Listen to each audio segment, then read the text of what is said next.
Hey everybody, welcome back to the channel. Lukemick here again, bringing you another sort of impromptu Barnes & Noble Criterion hunting video. And I am being blinded right now. I have my phone light on me again, and this is definitely not good for my eyes. I might crash on the way home. What am I doing at Barnes & Noble right now though? Well, I'm picking my dad up from the airport in about an hour, and I had some time to kill in between a previous engagement I had and picking him up from the airport. So I thought, well, it's a Monday night, it's late night, maybe Barnes & Noble will put their 4Ks on the shelf early, because they're supposed to be coming out on Tuesday. I'm talking Menace to Society. I'm talking Citizen Kane, which is actually going through a bit of a recall right now, maybe. So they might not put that one out, and Uncut Gems. So I'm hoping they treat me a little bit, and I hope I can go in there and find these releases a little bit early. Citizen Kane, I guess Criterion just put this on their Instagram a few hours ago. The Blu-ray disc with the feature film on it has a contrast issue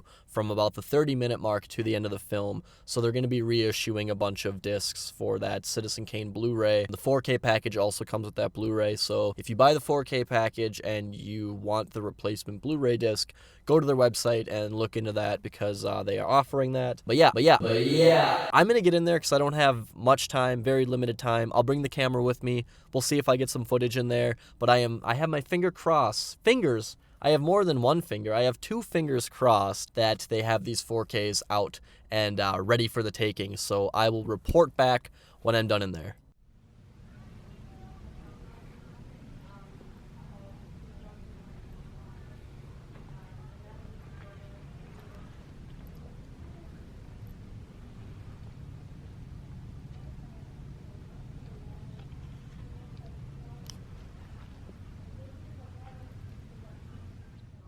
Okay, hey everyone, back in the car now. I am out of Barnes & Noble. Sadly, the new 4Ks, they were not there for me, but there were a few things that were there for me. I got 3 items. I'm going to quickly run through them because my dad's flight is probably landing like right about now, so I better hurry up here. I did comment on this release in my previous Barnes & Noble trip video, and I said I probably wasn't going to get it, but I just proved myself wrong. I did grab the Mulholland Drive 4K.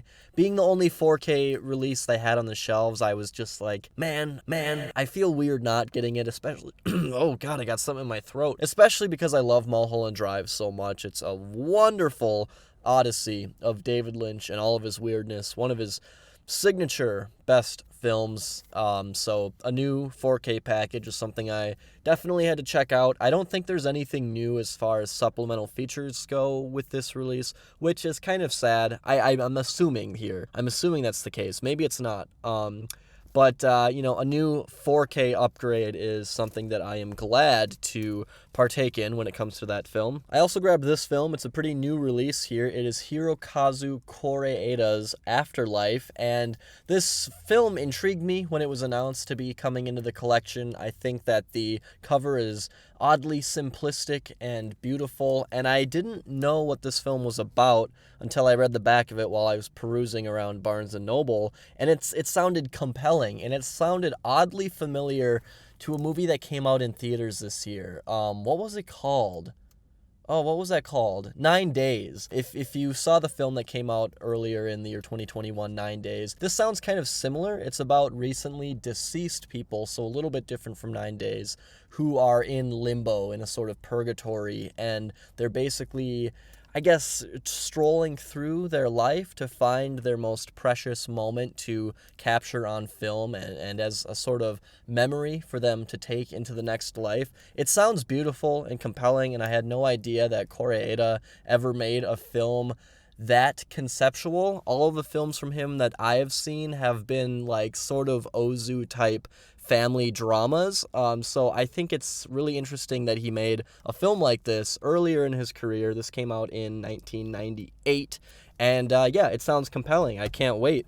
And the other one, the final one I grabbed here, but I think it was the second one I had in my hands, but the third one I'm showing you in this video is Alejandro Iñárritu's Amores Perros. And this is, from the looks of the images that I've seen for this film, it looks like a pretty hard nail crime film. It looks gritty, it looks violent, it looks harsh. That might be wrong. The images make it look pretty goddamn intense, but what's his name? Gael Garcia Bernal is in this film. He may be in the starring role, and I recently realized that he was in this film, and because of that, I was like, okay, I was already interested in this film, but knowing that he is in the lead role, I was like, all right, I really want this film now, and I want it now, and I got it now. So Amores Perros, this one came out last year. It is spine number 1060, and let me read you all the other spines here. Afterlife is a newer one. It is spine, it's so hard to read in the darkness, 1059?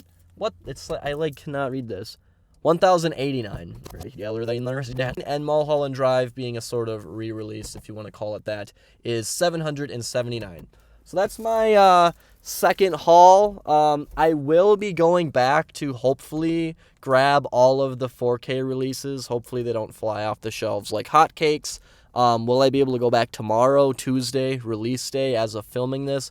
Probably not, because I have to edit my Vinegar Syndrome video, but I hope that these titles stick around and don't fly off the shelves and disappear before I get an opportunity to grab them before the sale ends. You know how it goes. So yeah, that's pretty much it. I should probably head over to the airport. That's all I have for this video.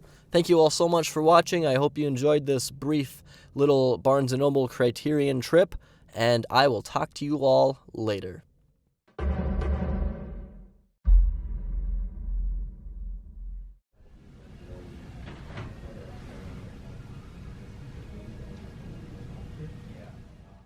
Okay, hey everyone, welcome back. So I could not fight the urge. The first thing I did after work was I hopped in my car and headed to my local Barnes & Noble to see if I could secure a couple of their brand new 4Ks. In the footage you just saw, you will see that I was able to grab Uncut Gems and Menace to Society. Citizen Kane having that Blu-ray contrast issue, so either it's just a really popular title that's sold out earlier in the day, or possibly stores are holding off on selling them. I can't confirm either one, but my friend Tyler went to the same store I'm at right now, the same store I just walked out of, probably 5 hours before me, and he didn't find a copy of Citizen Kane there. And I also just wanted to point out that, yes, I grabbed Mulholland Drive yesterday, and I came this close to returning it today, just because I don't feel like I'm going to watch the movie for a while, and I have the Blu-ray. It doesn't have anything extra on it other than the new 4K disc, so I was like,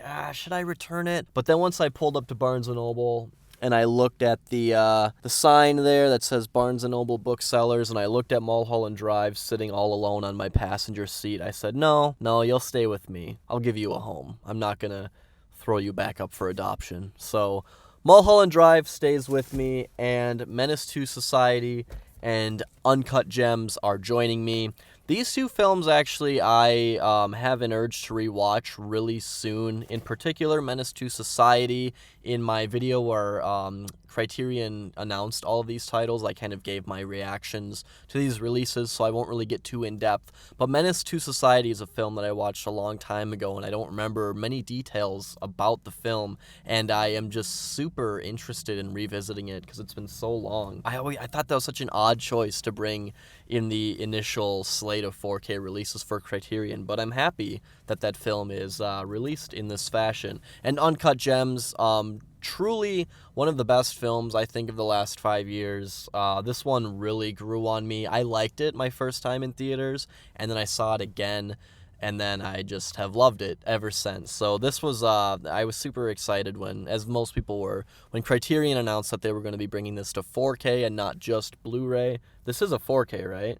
Yeah, okay, I guess I didn't really check. This is the 4K release. And the special features and the supplements on this thing are loaded. And something that I thought was really disappointing about the A24 Lionsgate Blu-ray release is that it did not include the special, Q&A after the movie with Jason Bateman, Adam Sandler, and then the Safdie brothers shortly after the film originally came out on Christmas Day. Sorry if I'm going on a weird unintelligible tangent here. But there was a cool Q&A after the film the second time I saw it. It was almost 30 minutes long, and it was funny. And I was like, why is this not included as a fucking special feature on the Blu-ray disc? What's up with this? So I'm really happy that the Criterion edition includes that, because it's a great piece. It's a great accompaniment.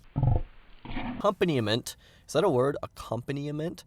It's a great companion piece to the film. So, yeah, that's everything. The other films I bought yesterday are at my house, but all the 4Ks are here because one of them came close to being returned, but it did not get returned, luckily. Luckily for this film, it didn't get returned. So, that is my third trip, technically, to Barnes & Noble. I guess I'll try to do one more so I can grab Citizen Kane and maybe go to a different store to find some of the older Blu-ray editions that I was looking out for during my last Criterion trip video. Those films still have not been restocked here, like My Dinner with Andre and The Naked Island. It's still just a desolate, barren wasteland in there as far as finding those films. But yeah, I'm going to quit rambling on here. I'm going to get home and continue editing my Vinegar Syndrome recommendations video, which is already out at this point. Check that video out if you are interested in Vinegar Syndrome titles. And that's pretty much everything. Thank you all so much for watching. I appreciate each and every one of you. I hope to see you all again soon, and I will talk to you later.